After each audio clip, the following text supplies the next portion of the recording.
Today we're going to read the tale of Goldilocks and the Three Bears. This version is retold and illustrated by Jan Brett. Once upon a time, there were three bears who lived together in a house of their own in a wood.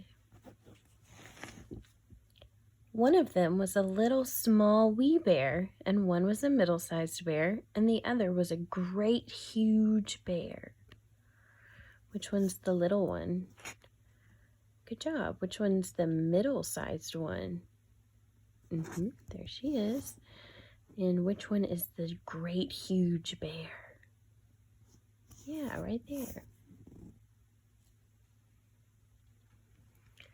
They each had a bowl for their porridge, a little bowl for the little small wee bear, a middle-sized bowl for the middle-sized bear, and a great huge bowl for the great huge bear. And they each had a chair to sit in, a little chair for the little small wee bear, a middle-sized chair for the middle-sized bear, and a great huge chair for the great huge bear. And they each had a bed to sleep in, a little bed for the who? The little small wee bear, and a middle-sized bed for which one? The middle-sized bear, and a great huge bed for the great huge bear. One day, after they had made their porridge for breakfast and poured it into their porridge bowls, they walked out into the woods while the porridge was cooling. And while they were walking, a little girl named Goldilocks came to their house. First she looked in at the window, and then she peeped in at the keyhole, and seeing no one was at home, she lifted the latch. The door opened before her, and in she went. How pleased Goldilocks was when she saw the steaming porridge on the table. The sweet smell of the porridge with roasted nuts, honey, and berries filled the room. It was so tempting that Goldilocks set about helping herself. First, she tasted the porridge of the great huge bear, but it was too hot. Then she tasted the porridge of the middle-sized bear, but it was too cold. And then she tried the porridge of the little small wee bear, and it was neither too hot nor too cold. It was just right. She liked it so much that she ate it all up. Then Goldilocks sat down in the chair of the great huge bear, but it was too hard for her. Then she sat down in the chair of the middle-sized bear, but it was too soft for her. And then she sat down in the chair of the little small wee bear, and this chair was neither too hard nor too soft, but just right. So Goldilocks seated herself in it, and there she sat until the bottom of the chair gave way, and down she came, plump, upon the floor. Uh-oh, she broke his chair. Then Goldilocks went upstairs to the bedroom in which the three bears slept. First she lay down upon the bed of the great huge bear, but that was too high at the head for her.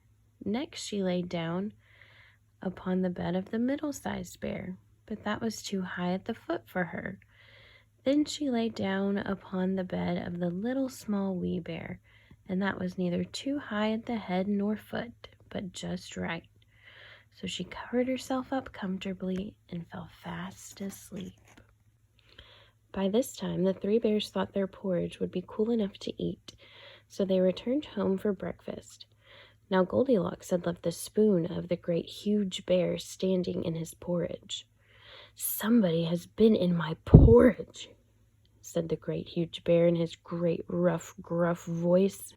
And when the middle-sized bear looked at hers, she saw that the spoon was standing in it too. "Somebody's been at my porridge," said the middle-sized bear in her middle voice. And then the little small wee bear looked at his bowl, and the spoon was in the porridge bowl. But the porridge was all gone. "Somebody has been in my porridge and has eaten it all up," said the little small wee bear in a little small wee voice. Uh-oh, he's looking kind of grumpy. Upon this, the three bears, seeing that someone had entered their house and eaten up all of little small wee bear's breakfast, began to look about them. Now Goldilocks had not put the hard cushion straight when she rose from the chair of the great huge bear. "Somebody has been sitting in my chair," said the great huge bear in his great rough, gruff voice. And Goldilocks had crumpled the soft cushion of the middle-sized bear. "Somebody has been sitting in my chair," said the middle-sized bear in her middle voice. And you know what Goldilocks had done to the third chair. "Somebody has been sitting in my chair and has sat at the bottom right out of it," said the little small wee bear in his little small wee voice. Look how sad he is. Then the bears thought it was necessary that they should make a further search, so they went upstairs to their bedroom. Now Goldilocks had pulled the pillow of the great huge bear out of its place. "Somebody has been lying in my bed," said the great huge bear in his great gruff, rough voice. And Goldilocks had pulled the cover of the middle-sized bear out of its place. "Somebody has been lying in my bed," said the middle-sized bear in her middle voice. And then the little small wee bear came to look at his bed. There was Goldilocks, sleeping peacefully, her long, shining braids spread across his pillow. Little small wee bear just stared at her for a moment and didn't say anything.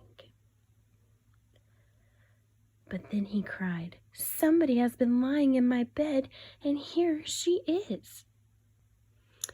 Goldilocks had heard in her sleep the great rough, gruff voice of the great huge bear and the middle voice of the middle-sized bear, but it was only as if she had heard someone speaking in a dream.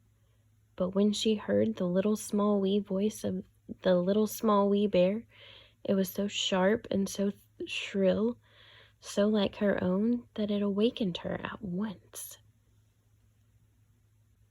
Up she started, and when she saw the three bears on one side of the bed, she tumbled herself off the other and ran to the window. Out Goldilocks jumped, and she ran away as fast as she could run, not looking behind her until she was very far away. And what happened to Goldilocks afterwards, no one can tell. But the three bears never saw anything more of her. The end. I hope you enjoyed our story today. Have a great rest of your week.